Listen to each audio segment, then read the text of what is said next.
Hello, everyone. Welcome to your FanTeam stream ahead of the Gameweek 35 deadline. I am joined, as always, by last year's FanTeam winner. It's Josh. How are you, Josh? Hey, I'm good, mate. How about you? I know you're not the best, but Yeah, it's horrible. It kind of comes and goes in waves. Like, I woke up this morning feeling awful. Had a couple of hours of that, and then a couple of hours of feeling all right, and now it's all gone downhill again. So, yeah, it's a nasty. But I have tested negative, so I am kind of COVID-free, but still suffering from the symptoms. However that works, I don't really know. But anyway, it's fine. It's fine. You're doing all right, though? yeah, I'm really good, mate. And I know why. I know why you're doing good. Yeah, I'm a very lucky boy, aren't I? At the moment, it's just like everything's going well. But I'm impressed by your dedication. Like, being up with doing the stream with like sniffles. You did the stream last night as well, didn't you? So I did. Yeah, you know me, mate. Ever the professional. I can't promise that anything I say will be useful or good, but that's why you're here. Business as usual, then. Yeah, we're all good. Exactly. Nothing really changes. But do you want to just tell the watchers and the listeners why you're doing so well? Because a little birdie tells me you're doing quite well in one of the FanTeam games. Yeah, I mean the Champions League knockout game. Obviously, it started in January, and I feel like I've been even luckier on that than I was last season. Like, it's just been everything I seem to have done has just gone really, really well. So I've got a few teams like in the mix, including one that's first at the moment, which is just like I'm so happy, and like I'm telling all my friends, and they're all like, how are you doing it again? You know what I mean? But yeah, I'm really excited, and a lot can change, of course, because it's all really, really close at the top. But I'm just hoping for more of the same in the next round. So like a nice little Man City, Real Madrid, both teams to score, and a little Liverpool clean sheet, and hopefully we'll be on our way to the final, wherever it is. I think, is it in Russia or something? I don't think it's in Russia, mate. I don't know where it is. They've moved it, haven't they? I think it was going to be in Russia. I think Spain or somewhere. I don't think they'll be going over there. Yeah. Any time soon. I shouldn't laugh. It's not obviously it's not funny, but the idea of having a Champions League final in Russia at the moment is a little bit comical. And the best bit about all of this though is you promised to give me half the winnings as well for anything you won. So I'm going to be quids in when you come through it, and you can look back at the stream, and it's all recorded, and there's no way out of it. We did, we did some nice streams on the group stage game at the start of the season, didn't we? So it's that was the practice for the knockout round, because I did not do well on the group stage game. I will tell you that absolutely for free. So unfortunately, we were giving out useless advice then, but the knockout stage has gone better. So yeah, I've had a bit more luck. So yeah, fingers crossed. You're doing very well. You're doing very well. Yeah. So on this stream, we're going to focus on the Gameweek 35 monster, like we normally do, which is the kind of the weekend games. Basically, you build a sort of a free hit team for the games, and you can win money from that. Obviously, everything we're talking about to do with FanTeam is gambling, so be gamble aware, 18 plus only. Make sure you don't gamble money that you can't afford to lose, essentially, because you have to enter real money to play these games. But there is money to be made if you can get it right, which Josh and I are still yet to do after 35 weeks of entering teams into the Daily Monster. It's tricky, isn't it? It's tricky when you enter one team, basically one a week. It is hard to get it spot on, and I think that's in some ways a testament to FanTeam, right? Because they've created a game here where it's not obvious who you need to select each week. There's lots of different ways you can go, doubling up on defenses, going against popular picks like Salah to try and get those kind of explosive ones. We haven't found the right formula yet between us, but still a couple of weeks to go. Yeah, I think part of it is, and this is like, so what we do here is like do almost like a first look at like what the monster is, you know what I mean? So we're setting our team on a Thursday, right? Like, I think a crucial part we've been missing out ourselves is like changing the team at 2:00 based on the late news. So like when you get all the lineups, which is like loads of them. So I think it's a good base what we do here, but I do think I'm stressing to everyone, I think you should check all the teams at 2:00 and make a few weird changes. Like the weekend was a good example where Jesus was just suddenly in the team, and like obviously he absolutely exploded. Now I don't think we knew he was going to explode, but we knew he was starting at least, so he was very much an option. And anyone who picked him at the weekend, obviously 4 goals, 1 assist, had an amazing week. They probably cashed at least, you know what I mean? So just with him alone. So yeah, it's an important part that me and you miss out, I think, through like just laziness between us basically. But hopefully we can remember this weekend, and we can change our team at 2:00, you know what I mean? If anything anything fun comes up with the Man City lineup or something like that. God, you talk about laziness. I mean, it's not laziness; it's just forgetfulness. But I told you, I missed a deadline on FanTeam a few weeks ago, and that's kind of set me back a bit, like in terms of my, because it doesn't matter how high I finish now. I know that I could have finished higher if I hadn't missed that deadline. It's really frustrating. It's given me my first glimpse into, like, you know, when you're playing FPL and your friends miss a deadline, and then they kind of lose interest. I kind of get that now because I'm really, really annoyed with myself for missing that season-long FanTeam deadline. But then I checked my team. I missed another deadline this week, so my second one. And I checked my team, thinking, oh, at least I'll have like Salah as you know, this kind of bus team captain. It's on Che Adams. What? How the hell did that happen? Well, he had the double the week before, but he didn't even start he didn't even come on at all in the first game, did he? So it was like, I didn't captain him in that double though. I captained someone. I must have checked my team, changed the captain to Che Adams, or maybe it was something to do with like benching someone or bringing someone in or something weird. But somehow it ended up on him, and obviously he did nothing because he's useless for me in every game that I have him in. I've got him in my FPL team as well. I don't know how this has happened, but yeah, he's costing me across all different platforms and markets. The good news with the striker spot is at least pretty much everyone's doing terrible. So like I know Weghorst has got the odd assist recently. Like what a wild haul he's been having recently. But like it's almost like you want to just spend as little as possible on your blanks in that position. You know what I mean? So at least Adams is quite cheap. So that's I'm putting a positive spin on it. Hopefully, it's France. The Champions League final says One Life Soccer TV. In the chat, he wants to know our thoughts on Kane, kind of long term and short term. We'll discuss him on the short term option for this, obviously as part of this monster. Long term, is Kane a must have? I'm not entirely convinced that he is. I think he's gone back to his old DM ways. I don't think I'd be selling him if I had him, but I don't think I'd be I wouldn't be selling if I had him, but I don't think I'd be prioritizing him if I didn't have him. No, I mean, we're at the stage of the season now where it completely depends where you are, but I don't think anyone's essential anymore, like not even close, like literally, because if you're chasing, you need to be picking people different to Salah and Kane, you know what I mean? You need to have the different players. If you're in a good position, it's probably a good idea to keep Salah and Kane, probably, I'd say, just because of ownership and the fact that they can explode both at any given time. So, yeah, it really depends where you are now. We're at the fun part of the season where you need to adjust your strategy based on where you are. There's only 4 weeks left. It's like, this is the time now to take the risks or try and lock the bank up so no one can catch you. You know what I mean? Depending on where you are. So 4 weeks left. Crazy. It's crazy, isn't it? Like, there's a lot of games in that time because obviously loads of doubles 36, loads of doubles 37. So there's plenty of ground to be made. And hopefully, if any more questions come in while we're doing the monster picks, hopefully we can think of a few weird differentials that people can go with over the last 4 weeks as well for the season long. Yep. Let's take a look at the monster though. This is obviously for the weekend coming up. Some interesting games. We've got Wolves v Brighton. It's probably not the most interesting of games. I don't think anyone cares outside of Brighton and Wolves fans about that one. Southampton versus Palace. Again, two more teams kind of not really much to play for. Watford Burnley. Two teams with a lot to play for, although Watford probably leaving it a bit too late. Now, Villa v Norwich. We're going to see investment in that. Leeds v City. Spurs v Leicester. Excuse me. Oh, I knew that was coming. Everton, Chelsea, West Ham, Arsenal, and then finally United, Brentford. What stands out for you here? I think I fancy Spurs, Leicester to be both teams to score. I just don't think either of them teams has got a clean sheet in them really. So I think that's the one that, like, if I had to pick a result, I'd probably go like 2-1 or something to the home team. I think to Spurs. I like the fact that some of the teams who've got a lot to play for are playing quite good teams this week. So as you can see, I think Leeds have got City, obviously, and Everton have got Chelsea. I think those will at least both be competitive games in terms of like both teams will be putting out full strength teams, like really trying, running for everything. Well, Spurs are only 2 points behind Arsenal for fourth. Yeah.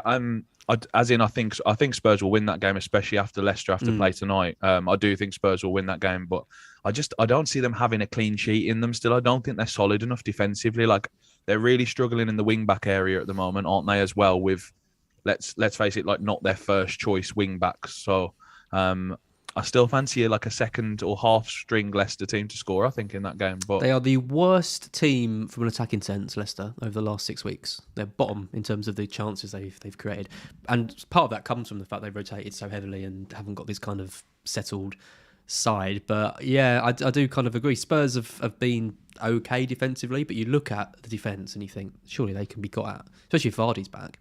I think part of my thinking as well, that we'll come on to this in a minute when we look at the prices, but Leicester are very cheap, like very, very cheap. And I think that might be really nice if we can pick someone with a nice safety net who's like one of the midfielders, say. I think we might get a good one, whether it be Maddison, Barnes, Tielemans, you know what I mean? We might get someone who's got a bit of attacking output. So hopefully that's a good line. The other one I really think Brentford will score at United. Do you? The way it's going at the moment. Definitely. There's no question marks around that. And they're really cheap as well. And the other one that's cheap that might be a surprise to you is Burnley away at Watford. They're really cheap. And I think that from a defensive point of view, especially, I think that might be a really nice one to put a few budget players in for as well. Like we know how good Nick Pope is, for example. So I think those are my three sort of bargain bucket away teams that might do all right. And you've also got the talisman from like Leeds and Everton, like the sort of like Rafinha, Richarlison. They're cheap, but they've got tough opposition this week. So we might not need to use those this week even, you know what I mean? I think we might be able to just go for the teams who are just genuinely underpriced. So hopefully we'll find that when we're building it now anyway. Because also you're looking at Norwich, seeing who they're playing. They're obviously one of the teams that we tend to target. They're playing Villa. I can see straight away, players like Danny Ings, 12.8 million. He's on here. Coutinho, 12.5. Watkins, 13 million. This is where the game is interesting because obviously Villa aren't that great, but Norwich are terrible. But they're priced. Watkins is the same price as Harry Kane, for example, because of that fixture. So what do you think about Villa? Are they worth the money? I think if you're playing a Villa player, you're almost certainly only playing one just because of the price. I think you've got to just pick the one you think might get a brace or 2 attacking returns or something, because that's what they need to pay off that price, probably like 2 attacking returns, not just one, you know what I mean? So, but the way I'm looking at it is I think some of our like Leicester, Brentford, Burnley players might be able to fund the Villa players. So we might be able to fund one just because we're saving so much money in the other spots, You know what I mean? So I'm hoping that's the case anyway when it comes to actually building it, because I haven't put one together yet. I've just looked at all the prices. So I'm hoping it all comes nicely together. Well, let's start building then. So, who are your kind of first names? Because I mean, I'm guessing we go for a Villa player, right? Do we go for like a I mean, the Villa defense looks pretty tight. Okay, they've conceded a couple of kind of sloppy goals, but the underlying stats are really nice. So you've got like Cash, Mings, these kind of guys. How much are they? Let me just have a quick look. You've got 10-9, I think Cash is that right? 10-9 for Cash, 10-8 for Mings. I think if you're playing one, you play Cash because he's got the attacking output as well. Like you want to have the 2-pronged like sort of route to the points, you know what I mean? Because ideally you're hitting both at that price. So I think he's definitely got an assist in him at that price, and he's been scoring a few goals as well. Like if you're going to pick a Villa defender, Cash is your man for sure. Okay, let's go for Cash then. So he's our one defender. Let's grab some of your sort of budget options then. So you like the Leicester boys and you like the Brentford boys, right? I think Tony's like Tony. I think it's just Tony. Like I just think he's great. Just look at that analysis from Josh. That's why you get the big money. I think he's great. He's like perfectly suited to FanTeam, as I always talk about. He's got the 90 minutes always. He's got the penalties, which he's unbelievable at as well. You can definitely see United like conceding a penalty or conceding a sloppy goal, and he's going to be the one in the middle of the penalty box. You know what I mean? So, do you like his price there? I think that's a really nice price. Do you? Yes, it is nice. 7.6 for Tony. He's on pens as well. Is great. I'm looking at Leicester. I don't think Leicester score. I'm going to go against you here. I think given the numbers, given the fact they're going to heavily rotate again, given the fact that Spurs have got to kind of win this one, I think they keep it tight and they win this. Look how cheap they are, though. I know. Maddison is 6.8, and then you look at the Spurs defence and they're like 10.2. Emerson Royale for 9.7, or you go down to someone like Dyer, I guess, for 9.4. I mean, again, I just favour the attacking one. So I think Emerson Royale seems really nice as a right wing back or a left wing back, whichever side he's playing these days. It's right wing back with Reguilon back, isn't it? If Reguilon's playing, yeah. I'm happy to go. I'm happy if you really want to get Maddison in though, then I will allow that. Is there a big difference between Maddison and sort of the next midfield guys? Like, or is there a big gap between those two? Or Yeah, there is. Well, I mean, Madison's 6'8", Dewsbury Hall down to 5'1". who's like second top? Is it Barnes? Is Barnes second? Barnes is 6'3". Yeah. So I don't mind Barnes. See, like for the little bit of a save, and if you're not convinced they're going to score, like it might be better to just at least save some money if for whatever reason they don't. You get Lookman if Barnes doesn't play, or Tielemans. Yeah, I think that's enough of a safety net for sure. They have to play someone in midfield, right? So even if they fully rotate, so I don't mind Barnes. I think he's very explosive. Okay, let's go for Barnes then. I'll trust you. I'll trust you. You're better at this than me. I like the double Burnley defences I talked about. I think Watford. We always talk about Watford at home not being the force they're a different team away from home as at home. Basically, as we've talked about, they're quite open when they play at home, aren't they? So, and Burnley just seem to be just getting the job done, don't they? The last few weeks. It's a shame we can't select the manager, Ben Mee. Yeah, I know. He's unavailable. It's got to be Tarkowski and Roberts, I guess. Then, right? I'd go the keeper for sure, mate. I love Pope. I just love him. I think he's one of my favourite assets. It's just I don't know why I've got such an affiliation, but he's got the points. He's got makes loads of saves, and he's obviously still got the clean sheet chance, the same as the defenders. I like Roberts, Taylor, and Tarkowski. I think they've all got chances. So Roberts the cheaper one. And then you've got Collins as the safety net. I think that works really well. To me. Yep, sounds good to me. Let's go for that. We need to find another defender. Another defender. Well, I mean, looking at the clean sheet, I think Wolves Brighton is going to be very low scoring. That's the only one I've got written down. I need to show you my phone. I've got Brighton Wolves low scoring, those exact words written on my note on my phone. So yeah, and around the same price. I mean, you can get Webster for kind of 7.3, Dunk 7.2. Looking at Wolves, you get Cody 7.7. Say 7.6, not a huge amount in it. I think Brighton keep clean sheet here. I think Wolves are the second worst attacking side over the last 6. We've only Leicester worse than them. You want the attacking one then, mate? So just plug in Lamptey maybe. Is he nailed? Yeah, he's red flagged, but I don't know why. He should play. Yeah, and you've got the safety net. This is the beauty of the safety net again because there's loads below him, isn't there? So yeah, let's put Lamptey in 7.5. We want his attacking upside, I think, and we hopefully Brighton win 1-0 and he's part of the goal. You know what I mean? And then you've got a really nice score for that price. Yeah, and then we need to stop spending some money. At the moment, we've got all the cheap assets. I guess we come over to Spurs. I've written Spurs attack, Chelsea attack, Villa attack, and City attack. I think you can spend your money on any of those and just sort of be very frugal with it. You know what I mean? The City team's hard to predict this week, really hard. I think. I think Grealish plays probably. That's one I'm pretty sure on. But and Sterling probably starts as well. So maybe Sterling plays false 9. But I think you just go De Bruyne though, right, with the safety net. Yeah, of everyone. That's they're almost a cheat code on this, aren't they? With the safety net, it's like you just get a starting Man City midfielder. It would solve all our problems on FPL and FanTeam season long, wouldn't it? If you just got the safety net, you know what I mean. So that's why they're so good on the second chance game. I think from now. I think we go De Bruyne and Son. Yeah, I think that De Bruyne money goes. De Bruyne starts, and if they're winning by loads, he gets subbed off early again, doesn't he? But hopefully, he's had something to do with it this time, rather than what happened at the weekend. He did get 2 assists, I think, but he did. The 56-minute sub is always a bit of a wounder, I think, when it's so close to 60. I think it's. If City go that far ahead, he's going to get subbed early. But you've got to think. I mean, their fixtures are pretty good to an end of the season, but they haven't tended to blow teams away 5-6-0. This might be a game where he gets a rest, which is why the safety net's really key to my thinking here. No way. They don't rest him. They play him every week from now to the end of the season. He's too. If they don't win the league, and it's because they haven't played De Bruyne in one of these games, that's terrible for Pep. Do you think it's everyone else who just literally everyone else is prone to rotation, but him and Rodri maybe Rodri probably plays, but I think Foden plays probably all but one. I think De Bruyne plays everyone. That's so interesting because I just think Bilva's so good. I think he as a footballer is just unbelievable, and when De Bruyne hasn't played, he's looked even better. He's almost stepped up in those spots.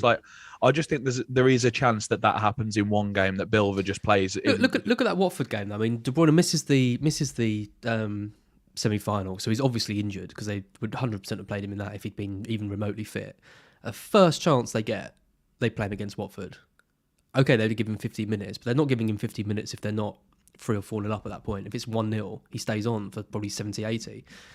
So they don't need to play him against Watford. They could have played Bernardo Silva against Watford. They would have won that game 3 or 4-0. But they played him because he wants to make sure they're getting the job done. I just can't see any way he gets rested. He's literally too good at the moment. He'll just play and he'll win them. With him in the team, they'll win every game.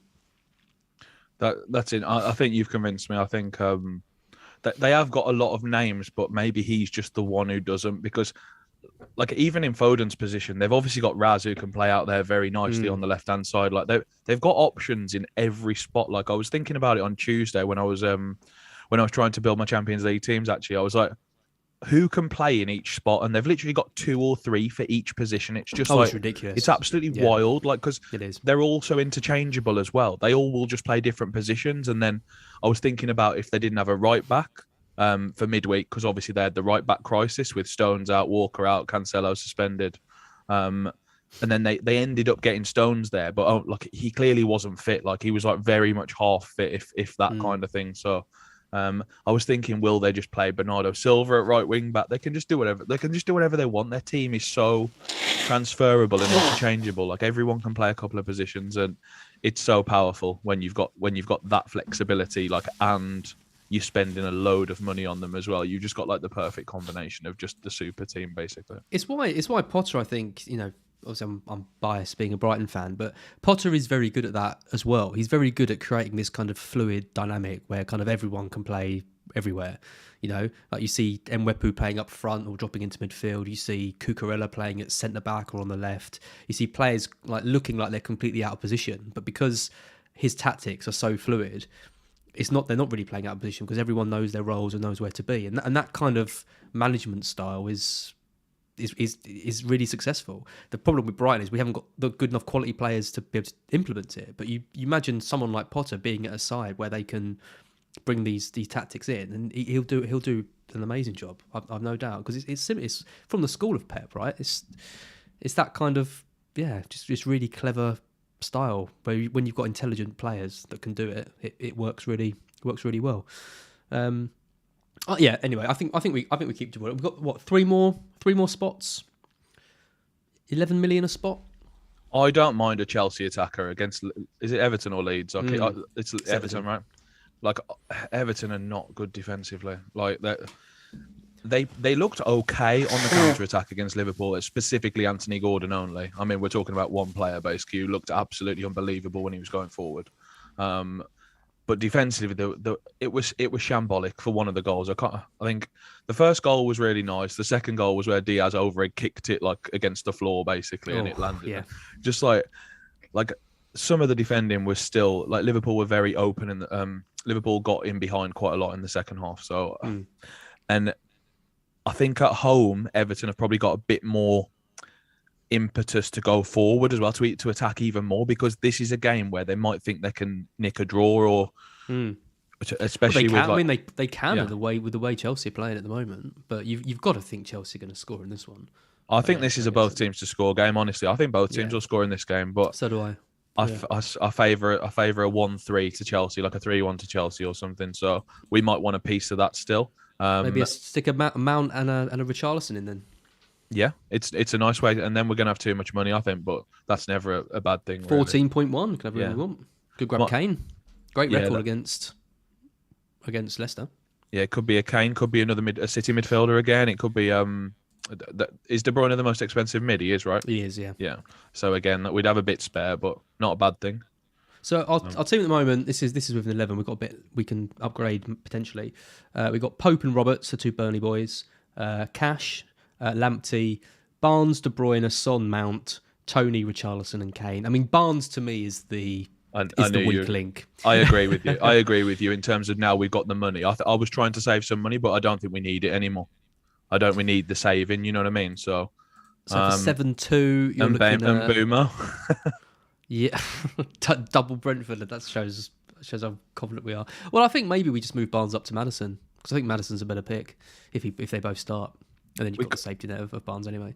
We could do that. The other thing I don't mind is like either doubling the Brighton defence to double up our our chance of the clean sheet, like Dunk 7-2, I don't Walker trust us Peters. that I don't much. mind that at home to Crystal Palace. Like I think that could be okay as well. Like there's plenty of defenders around that price, but maybe we just go Madison and back our read that it's like a 3-1, like we said, and the Tottenham Well, boys. I think Spurs keep a clean sheet in that one.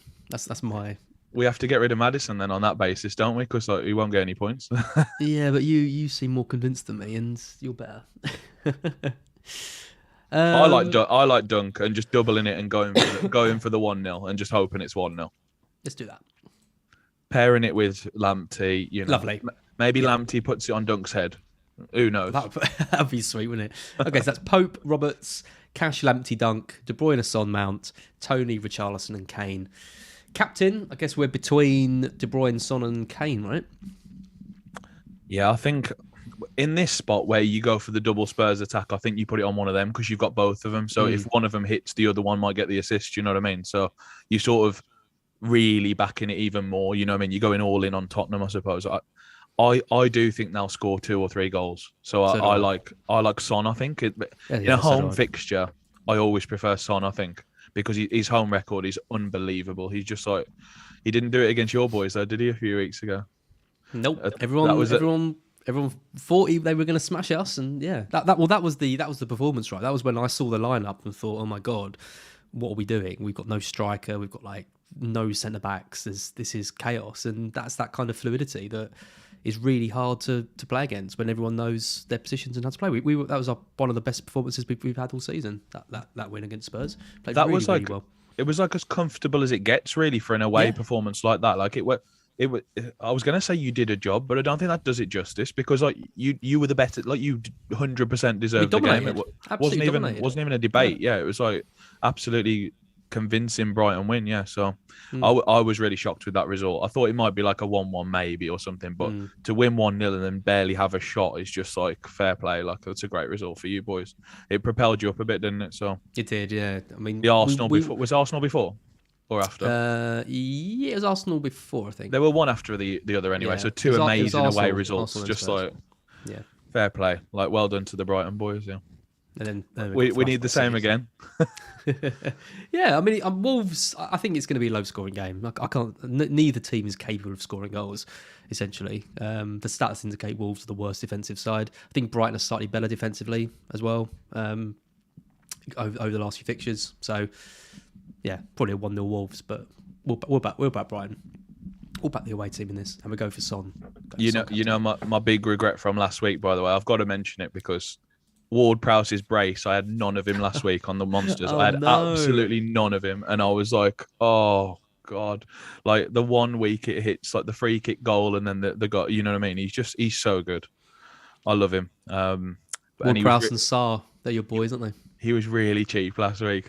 Ward-Prowse was as well, and he didn't quite make any of my the budget was too friendly last week, so I just didn't need a cheap guy. You know what I mean? I just had all the City attackers, all the Liverpool attackers. I just had all of them in, and there was no room for Ward-Prowse in midfield. But sod's law, he does that. Yeah. He's just great. I just love him. He didn't even have a penalty, like either, because he's on pens as well, obviously. So like that's how you expect to get the points with him. Like often the penalty, like the free penalty, you'll get once every 10 games or whatever. But no, just free kicks. He's 9-8. He's 9-8 this week, so he's too much this week. Yeah, I think he's too much. When you look at Rafinha and Richarlison, who are like 3 million cheaper, I think 2.5 for Richarlison, but it's still too much. I think it's too much of a difference, and I genuinely prefer Tony this week as well. Like at 7-2, is it or something? 7-4? He's 7-6. Oh bloody hell! But I still like it's 2.2 difference. So like I really like that. And yeah, I think Richarlison pick might be quite sneaky this week. He has to be their talisman at the moment, doesn't he? I know Gordon is the one who looks good on the eye, but I think Richarlison's going to be the one with the end product, if anything. So hopefully he nicks a goal against the leaky Chelsea defence. Yep. No, I like it. I think we're. I say it's every week. I say I like it, and then we never win anything. But you never know. Maybe this will be our week. Yeah, right. I think so. Josh, I'm gonna go because my nose is literally falling apart before everyone's eyes. But thank you once again. Hopefully we can win something. Hopefully you can win some stuff on the Champions League game as well. You're in an amazing position for that as well. But we'll be back again next week to discuss, not many of these left now, Game Week 36, only 3 more of these videos. There's a big bumper game, isn't there, for Game Week 38, which we'll be doing a big video on. That's going to be the most fun one. That I can't wait for that one. It's in about 3 weeks, but yeah. Yeah.